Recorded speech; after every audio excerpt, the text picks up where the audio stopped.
नमस्कार। इस वीडियो में हम जानते हैं कक्षा 8 का झारखंड का मॉडल सेट पेपर का आंसर विज्ञान सब्जेक्ट का।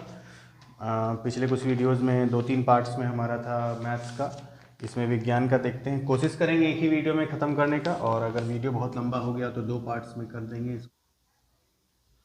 पहला क्वेश्चन है हमारा, कोशिकाओं का वह समूह जिसकी रचना, उद्गम तथा कार्य समान हो उसे क्या कहते हैं। तो हम जानते हैं कि कोशिका क्या है, सूक्ष्मतम इकाई है हमारे शरीर की। तो इसमें क्या होता है कि कोशिकाओं से मिलकर बनता है हमारा ऊतक, और ऊतक से मिलकर बनता है हमारा अंग। ये हमारा पहला चैप्टर जो है कोशिका उसमें है। तो कोई भी अंग जो बनता है वो ऊतकों से मिलकर बना है, और ऊतक किससे मिलकर बना है? कोशिकाओं से, जिसके क्या है, कार्य समान है। जैसे कि मान लिया हमारा हृदय है, वो है एक अंग है, वह किससे मिलकर बना है? ऊतकों से। तो हृदय के जितनी भी कोशिकाएं होंगी सबका कार्य समान होता है, तो वो मिलकर बनाती हैं ऊतक। तो पहला का आंसर सी है, ठीक है। उसके बाद है, एक कोशिकीय जीव कौन सी है? तो एक कोशिकीय जीव हम जानते ही हैं अमीबा है, तो 2 का भी सी हो जाएगा। उसके बाद है, सजीव के शरीर की संरचना एवं क्रियात्मक इकाई। तो संरचनात्मक और क्रियात्मक इकाई हमारी हो जाएगी कोशिका। संरचना तो हमारी उसी से आती है, कोशिका से। निम्न में से अधातु कौन सी है? पहला सल्फर है S, फिर है हमारा कार्बन, फिर है ऑक्सीजन, और फिर है सभी। तो अधातु कौन सी है? तो सारी अधातु है, सल्फर भी अधातु, कार्बन भी और ऑक्सीजन। तो ऑप्शन डी, 4 का डी। उसके बाद है, निम्न में धातुओं का उपयोग कहाँ किया जाता है? तो धातुओं का उपयोग पटाखों में भी किया जाता है, उर्वरक में भी किया जाता है, और बर्तन में भी किया जाता है। तो डी है इसमें से सभी, तो डी हो जाएगा इसका भी। मैक्सिमम क्वेश्चन ऐसा ही है इनमें सभी करके। कौन सी एकमात्र अधातु है जो विद्युत की सुचालक? तो हम जानते हैं अधातुएं सामान्यतः कुचालक होती हैं विद्युत की, लेकिन एक है कार्बन आपका, उसका अपर रूप होता है ग्रेफाइट और हीरा, और एक और होता है बकमिंस्टर फुलरीन, तो उसके बारे में अभी आपको नहीं जानना, वो 10th क्लास का चीज़ है। और एक है हमारा हीरा। तो ये जो ग्रेफाइट फॉर्म होता है, ग्रेफाइट का रूप जो होता है कार्बन का, वह विद्युत का सुचालक होता है। तो यहाँ आंसर होगा हमारा सी। फिर है, सूक्ष्म जीव की वृद्धि को रोकने के लिए किसका उपयोग किया जाता है? पहला ऑप्शन है नमक, फिर है खाद्य तेल, फिर है चीनी, फिर है इनमें सभी। तो हम जानते हैं कि नमक अगर किसी चीज़ में ज़्यादा डाल दिया जाता है तो वह वहाँ पर सूक्ष्म जीव की वृद्धि रुक जाती है या बहुत ही कम हो जाती है। जैसे कि हमारा है अचार में क्या होता है, नमक बहुत अधिक मात्रा में डाला जाता है, और उसमें तेल भी बहुत अधिक मात्रा में डाला जाता है, जिसके कारण वह खराब नहीं होता है। क्यों खराब नहीं होता? क्योंकि वहाँ पर सूक्ष्म जीव पनपना बंद हो जाता है वहाँ उसमें। नमक और खाद्य तेल। और उसके बाद है चीनी। चीनी को भी अधिक मात्रा में, जैसे जैम वगैरह में जो डाला जाता है, तो खराब नहीं होता है जल्दी। तो इसमें सभी हो जाएगा डी, 7 का डी हो गया। उसके बाद है हमारा, लेग्यूम पौधों की जड़ों में कौन सा जीवाणु है? तो यह राइजोबियम जीवाणु होता है लेग्यूम पौधे की जड़ों में, 8 का 1। 9 है हमारा, भिंडी की पीत किस सूक्ष्म जीव से होता है? तो भिंडी की पीत हमारा वायरस से होता है, यानी कि विषाणु से होता है। तो 9 का डी होगा। उसके बाद है, विद्युत द्वारा किसी पदार्थ पर किसी वांछित धातु को निक्षेपित करने की प्रक्रिया क्या कहलाती है? तो विद्युत धारा द्वारा किसी पदार्थ पर किसी वांछित धातु को निक्षेपित करने की प्रक्रिया को हम विद्युत लेपन कहते हैं। ये हमारा केमिस्ट्री का पार्ट है। 11वां क्वेश्चन है हमारा, कौन सा घोल विद्युत का कुचालक होता है? तो कुचालक का अर्थ क्या होता है? जो विद्युत का चालन नहीं करेगा।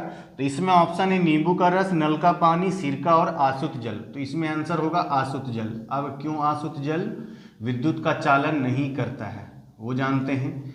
तो आसुत जल क्या होता है? जो प्यूरिफाई वाटर रहता है, जिसमें से सारा मिनरल्स हटा दिया जाता है, ठीक है, तो उसको कहते हैं आसुत जल, जिसमें किसी भी प्रकार का मिनरल ना हो। और मिनरल क्या होते हैं? हमारी सामान्यतः धातुएं होती हैं मिनरल, कैल्शियम, मैग्नीशियम इत्यादि।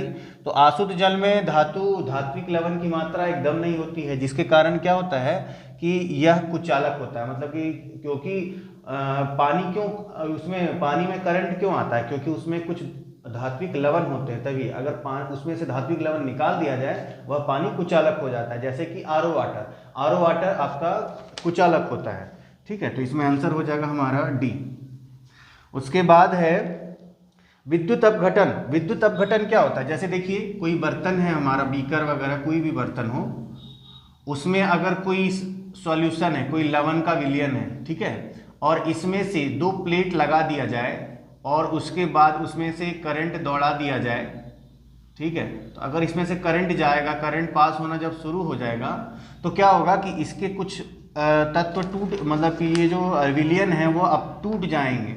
ठीक है, तो टूटने के बाद क्या होगा, वह अपघटन कहलाता है। तो उसका उपयोग कहाँ है, तो धातु के निष्कर्षण में। मान लिया कि हम यहाँ पे कॉपर सल्फेट ले लेते हैं, तो ये सल्फेट है और यहाँ पर कॉपर प्लस में आएगा, तो एक हमारा प्लेट हुआ गया प्लस और एक माइनस, प्लस वाले को एनोड, इसको कैथोड। तो ये जो प्लस है ये माइनस की तरफ अट्रैक्ट होगा, तो कैथोड में क्या होगा, धातु जमा होने लगेगा। तो हम कह सकते हैं यह धातु के निष्कर्षण में भी यूज होगा और साथ में किस में यूज होगा, हमारा धातु के शुद्धिकरण में और इलेक्ट्रोप्लेटिंग में। इलेक्ट्रोप्लेटिंग क्या होता है, जो विद्युत लेपन है उसी को इंग्लिश में इलेक्ट्रोप्लेटिंग कहते हैं। जैसे कि धातु की परत चढ़ाना, जैसे जिंक की परत हम चढ़ाते हैं लोहे पर, जिसको हम बोलते हैं जैसे बक्सा वगैरह होता है, ट्रंक वगैरह होता है, उसमें यूज होता है। ठीक है, उसके बाद आता है अगला क्वेश्चन। वैसे यहाँ पर कॉपर के लिए यूज नहीं होता, सामान्यतः सोडियम मैग्नीशियम जैसे तत्वों के लिए होता है। अगला क्वेश्चन है, निम्न में से कौन जीवों के जनन की अलैंगिक विधि है। तो अलैंगिक विधि क्या होती है कि जिसमें यूज नहीं होता, जिसमें से मतलब कि नर और मादा का संलयन हुए बिना ही नए जीव की उत्पत्ति होती है। तो इसमें हमारा हो जाएगा मुकुलन हमारा आंसर होगा। यहाँ पर 12 का डी था। ठीक है, अब आता है क्वेश्चन नंबर 14, बाह्य निषेचन किसमें होता है। तो बाह्य निषेचन क्या होता है, जैसे कि मान लिया कोई जलीय स्थल है जहाँ पे जल की मात्रा अधिक है, तालाब हो, पोखर हो, वहाँ पर क्या होता है कि कुछ जीव, मादा जीव जो होते हैं, जो जलीय जीव होते हैं, वह अपने अंडाणु पानी में छोड़ देते हैं और उसके बाद नर जीव के शुक्राणु उसमें आकर मिलते थे। ऐसे निषेचन को बाह्य निषेचन कहते हैं, जो कि संलयन के साथ तो हो रहा है लेकिन मादा के शरीर के बाहर संलयन हो रहा है, तो इसको हम कहेंगे बाह्य निषेचन। और जनरली जलीय जीवों में होता है। तो इसमें ऑप्शन है मछली, स्टारफिश, मेढक और लास्ट ऑप्शन है सभी, तो आंसर हो जाएगा सभी। 15 है निषेचन के परिणाम स्वरूप। तो निषेचन के परिणाम स्वरूप क्या बनेगा, भ्रूण, और भ्रूण से ही गर्भ का निर्माण होता है, तो ये हो जाएगा ए। 16वां हमारा है, दो सतहों पर संपर्क के कारण। जैसे दो सतह हैं उस पर संपर्क के कारण कौन सा बल, जैसे कि मान लिया कोई वस्तु है, इस पे अगर इधर से बल लगाया जाए तो इस दिशा में बल लग रहा है, तो घर्षण बल, अगर मान लिया ये हमारा सतह है तो घर्षण बल हमेशा विपरीत दिशा में लगता है और हमेशा क्या होगा, चिपके हुए, मतलब कि संपर्क के कारण ही होगा। तो यहाँ पे आंसर हो जाएगा हमारा घर्षण बल। उसके बाद है एकांक क्षेत्र पर कार्यरत बल को क्या कहते हैं। तो आप जानते ही हैं एकांक क्षेत्रफल पर कार्यरत बल को कहते हैं दाब, है ना। जैसे कि बल बटा क्षेत्रफल हमारा होता है दाब। उसके बाद है निम्नलिखित बलों में से कौन सा संपर्कित बल है। तो संपर्कित बल क्या होता है, जिसमें दो बल, जब वस्तु पे बल लगाया जाए तो संपर्क में होना चाहिए। जैसे कि मान लिया जमीन पर हमारा कोई वस्तु रखा है, बोरा है या कोई भारी वस्तु है जिसमें भारी भरकम सामान है, उसको अगर हम धक्का दे रहे हैं तो वो क्या है, हम संपर्क लगा रहे हैं इसमें, उसके बाद ये कार्य कर रहा है, तो ये हो गया हमारा संपर्कित बल। असंपर्कित बल क्या होता है, जैसे चुंबक हुआ, चुंबक क्या होता है, थोड़ी दूर पे ही एक दूसरे को चिपक जाता है एक दूसरे से, या फिर लोहे से चुंबक चिपक जाएगा। उसके बाद गुरुत्व बल भी एक तरह से असंपर्कित बल है, क्योंकि हम कोई भी वस्तु अगर अपने घर के छत पर से नीचे फेंकेंगे तो हम तो छत से बहुत ऊपर है, मतलब धरती से बहुत ऊपर है, तो फिर भी वो क्या करता है, धरती अपनी ओर खींच लेती है गुरुत्व बल के कारण, वो भी बिना संपर्क के। तो वो हो गया असंपर्कित बल। तो संपर्कित बल इसमें ऑप्शन है पेशीय बल, चुंबकीय बल, स्थिर विद्युत बल और गुरुत्व बल। तो आंसर हो जाएगा हमारा पेशीय बल, यानी कि ए। पेशीय बल क्या होता है, जो हम अपने हाथों से या पैर से लगाते हैं, मांसपेशियों से जो भी लगाते हैं बल, वो पेशीय बल हो गया। सूर्य नाभिकीय विक्रियाओं द्वारा उत्पन्न करता है। तो उष्मा, प्रकाश, फिर है दोनों, तो दोनों ही उत्पन्न करता है, तो आंसर हो जाएगा सी। फिर है कौन सा जीवाश्म ईंधन नहीं है, तो जीवाश्म ईंधन जो कि जीवों से बना है, मतलब कि बहुत लाखों करोड़ों साल पहले जो जीव जंतु पृथ्वी के नीचे तेज दाब एवं तापमान के कारण जो ईंधन का निर्माण हुआ है उसे हम जीवाश्म ईंधन कहते हैं। तो इसमें ऑप्शन है प्राकृतिक गैस। प्राकृतिक गैस हमारा जीवाश्म ईंधन नहीं है। इसके बाद है हमारा 21वां नंबर, किस पदार्थ के दहन के लिए, किसी पदार्थ के दहन के लिए क्या आवश्यक है। तो हम जानते हैं पदार्थ के दहन के लिए दहनशील पदार्थ आवश्यक है ना। तो जैसे कि हम कागज जला रहे हैं या लकड़ी जला रहे हैं तो वो जल सकते हैं, इसीलिए हम उसे जला रहे हैं। तो दहनशील पदार्थ सबसे पहले आवश्यक है। उसके बाद ज्वलन ताप, कोई भी चीज़ अगर ज्वलन ताप पर आ गई तो क्या हो, जलने लगता है। उसके बाद उसके लिए क्या चाहिए, ऑक्सीजन भी जरूरी है, क्योंकि आप देख सकते हैं इसको एक्सपेरिमेंट के द्वारा, अगर कैंडल है कोई और अगर जल रहा है, अगर ऊपर से हम ग्लास से उसको ढक दें तो क्या होता है, ऑक्सीजन से उसका संपर्क टूट जाता है और मोमबत्ती बुझ जाती है। तो यहाँ आंसर होगा डी। 22वां है, जीवन काल की वह अवधि जब शरीर में ऐसे परिवर्तन होते हैं जिसके परिणाम स्वरूप जनन परिपक्वता। तो जनन परिपक्वता कब आती है, जब इंसान बचपन से किशोरावस्था में प्रवेश करता है। तो आंसर होगा हमारा सी। 23वां है, क्रोध, चिंता एवं उत्तेजना की अवस्था में कौन सा हार्मोन उत्तरदायी है। तो हमारा आंसर होगा इसमें थायरॉक्सिन है, फिर एड्रीनलिन है, टेस्टोस्टेरोन है और एस्ट्रोजन है। तो टेस्टोस्टेरोन और एस्ट्रोजन तो आप ऐसे भी इसको बाहर कर सकते हैं, क्योंकि टेस्टोस्टेरोन क्या होता है, जनन हार्मोन होता है नर का। एस्ट्रोजन होता है मादा हार्मोन, मादा जनन हार्मोन है। और थायरॉक्सिन क्या होता है, थायरॉक्सिन ग्लैंड हमारे जनरली गले में होता है, जो कि क्या होता है, हमारे मांस को बढ़ाने लगता है अगर इस हार्मोन की कमी हो जाएगी तो इसमें आंसर होगा हमारा एड्रीनलिन यानी कि बी। बच्चे के लिंग निर्धारण के लिए कौन उत्तरदायी है, तो पिता हैं उत्तरदायी। कैसे, तो देखिए माता क्या है, माता का जो गुणसूत्र पाया जाता है वो XX होता है और पिता का जो पाया जाता है वह होता है XY। तो जब पिता का X इसके X से मिलेगा तो वापस क्या बनेगा, XX, यानी फिर स्त्री का निर्माण होगा। फिर X जब X से मिलेगा तो फिर से XX हो गया। तो ये दोनों क्या होते हैं, स्त्री का होता है गुणसूत्र। और अगर Y जब X से मिलेगा तो बनेगा XY, फिर ये वाला Y इस X से मिलेगा तो बनेगा XY। तो इस केस में क्या बनेगा, पुरुष। तो इसीलिए अल्टीमेट हमारा पिता है। तो आंसर हो जाएगा बी। उसके बाद है, यदि आपतन कोण का मान 30 डिग्री है तो परावर्तन कोण का मान कितना होगा। तो हम जानते हैं आपतन कोण परावर्तन कोण बराबर होता है। जैसे कि मान लिया हमारा ये सतह है, यहाँ से कोई प्रकाश की किरण आई, ये हमारा विलंब है, तो यहाँ से अगर प्रकाश की किरण जाएगी तो ये हमारा आपतन कोण हुआ, ये परावर्तन कोण। तो आप दोनों बराबर होता है परावर्तन के नियम से। तो अगर यहाँ 30 डिग्री दिया है तो परावर्तन कोण भी 30 डिग्री, तो 25 का सी हो जाएगा। अब आता है हमारा 26 नंबर क्वेश्चन, समतल दर्पण से बना प्रतिबिंब। तो समतल दर्पण से बना प्रतिबिंब क्या होता है, हमेशा हमारा आभासी बनेगा और सीधा बनता है। तो इसमें ऑप्शन हो जाएगा ए, ऑप्शन ए हमारा राइट आंसर। उसके बाद है, वह यंत्र जो दृष्टि रेखा पर नहीं रखने पर वस्तु को दिखा सकता है। तो जैसे कि मान लिया यहाँ पर हमारा वस्तु है और हमारी आंख है यहाँ पे, तो सीधी दृष्टि रेखा पर नहीं है हमारी आंखें, तो हम यहाँ से नहीं देख सकते। तो यहाँ पर क्या होता है, एक यंत्र होता है, जैसे कि मान लिया इसमें एक प्लेन मिरर लगा यानी समतल दर्पण लगा है। उसके बाद क्या होता है कि आंख की सीधी रेखा पर इसका एक भाग होता है पेरिस्कोप का, ठीक है। तो इसके बाद क्या होता है, इसका प्रतिबिंब यहाँ से पढ़ के इस आईने पर बने और इस आईने से हम देख पाते हैं। तो ऐसे यंत्र को बोलते हैं पेरिस्कोप। उसके बाद है हमारा, काटी गई फसल से बीजों या दानों को अलग करना कहलाता है थ्रेसिंग। जैसे कि क्या होता है कि बीजों या दानों को अलग किया जाता है, जैसे कि मान लिया धान है हमारा, उसको क्या कर रहे हैं, अलग कर रहे हैं, तो वो कहलाता है हमारा थ्रेसिंग। 28 का हो जाएगा डी और 27 का था आंसर पेरिस्कोप यानी कि ए। 29 का है, अनाज के भंडारण के लिए अनाज में नमी की मात्रा क्या होनी चाहिए, तो यह 14% से कम होनी चाहिए, तो ये सी हो जाएगा। 30 है, किसी जीव को किसानों का मित्र कहा जाता है। किस जीव को कहा जाता है, तो केंचुआ को कहा जाता है। 31 नंबर है, सूर्य की सबसे ऊपरी सतह का तापमान लगभग 6000 डिग्री होता है, 31 का होगा बी।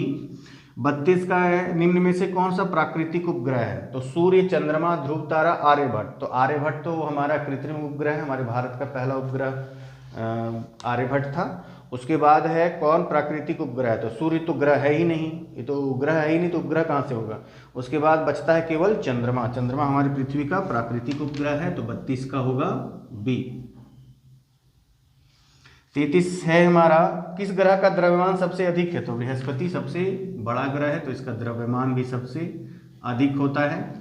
उसके बाद है 34, घर्षण हमेशा हानिकारक है लाभदायक है, तो घर्षण हमेशा नहीं हमेशा हानिकारक हो सकता है, नहीं हमेशा लाभदायक हो सकता है, तो कभी हानिकारक भी होता है, कभी लाभदायक भी होता है। तो अब है आरोपित बल की दिशा में कार्य करता है, जैसे कि मान लिया ये वस्तु है, इस पर अगर हम बल लगाए तो घर्षण हमेशा वस्तु से विपरीत दिशा में लगता है, तो ना ही ए होगा, ना ही बी होगा, ना ही सी, तो आंसर है डी, क्योंकि यहाँ पे लिखा है आरोपित बल का विरोध करती है, तो 34 का डी होगा।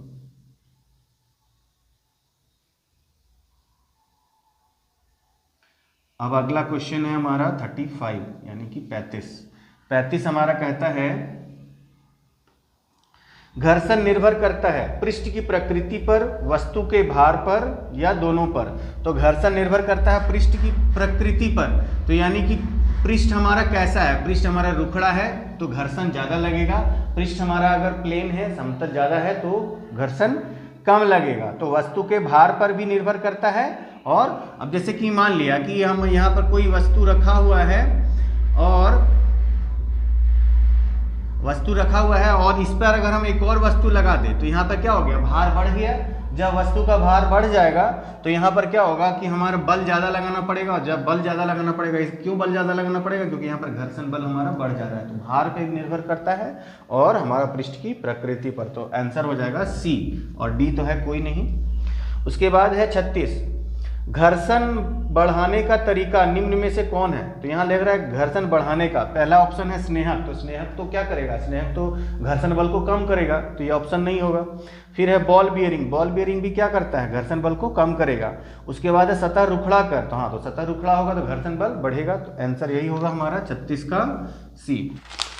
37, इनमें से कौन संश्लेषित रेशा है, तो नायलॉन, सूती, रेशमी, ऊन। तो नायलॉन हमारा संश्लेषित रेशा है, तो जहाँ पर जो रेशे को हम पेड़ों से, जीव जंतुओं से प्राप्त करते हैं उसे हम प्राकृतिक रेशा कहते हैं, और जो हम अलग से बनाते हैं केमिकल से उसको कहते हैं संश्लेषित रेशा। तो सूती हमारा पेड़ों से निकलता है।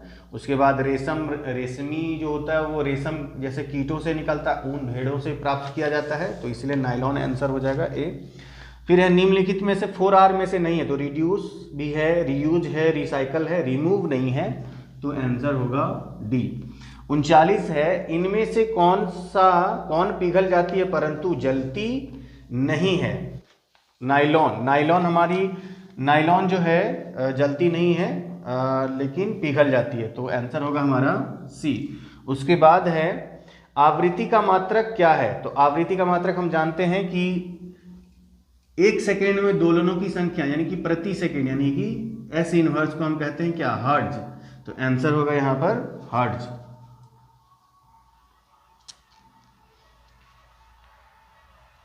एक कंपन में लगे समय को क्या कहते हैं, तो एक कंपन में अभी ही बताया कि आवृत्ति कहते हैं, आवर्तकाल समय है यहाँ पे ना, हाँ, तो कह रहा है एक कंपन जब कंप्लीट करेगा, तो एक कंपन किसको कहते हैं कि मान लिया ये पेंडुलम है, यह यहाँ से यहाँ गया और फिर यहाँ से वापस घूम के यहाँ तक आया और वापस फिर बीच में आ गया, तो इसको एक कंपन कहेंगे। तो इसमें जो समय लगेगा उसे हम आवर्तकाल कहते हैं, तो 41 का आंसर होगा बी।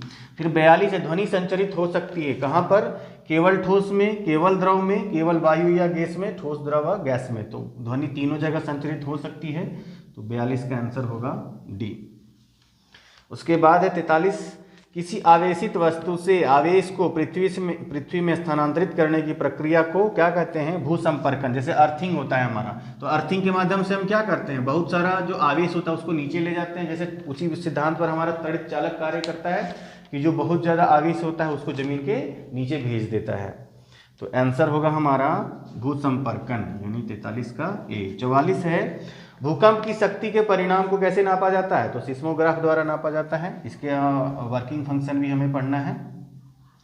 उसके बाद है आवेश कितने प्रकार के होते हैं, तो आवेश 2 प्रकार के होते हैं, धनात्मक आवेश और ऋणात्मक आवेश, 45 का बी। अब बस 5 क्वेश्चन और हैं।